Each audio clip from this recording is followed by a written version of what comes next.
সকালবেলা থেকে আমার মনটা খুব একটা ভালো নয়, তারপরে সমস্ত কাজ বাজ সেরে চলে এসেছি রান্না বসাতে।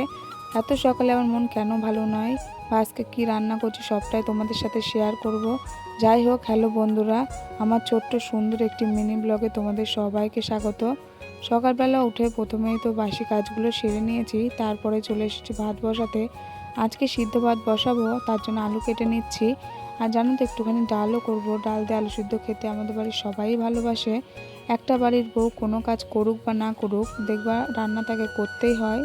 আর কি জানো তো, এটা তো বাবার বাড়ি নয় যে তোমার মন খারাপ হলে তুমি শুয়ে থাকলে কিংবা মার উপর মেজাজ দেখালে যে আমার আজকে মন ভালো নয়, কিছু করতে পারবো না, সেটা তো নয়। তাই অগত্যা সকালবেলা সমস্ত বাসি কাজ সেরে চলে এসেছে ভাত রান্না করতে। আর এদিকে দেখো, আমার ভাত রান্না করা প্রায় শেষ।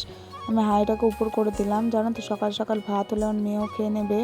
পরেই হয়তো একটা মেয়ে বুঝতে পারে মায়ের ভালোবাসা এবং তার বাবার বাড়ি কতটা আদরের ছিল।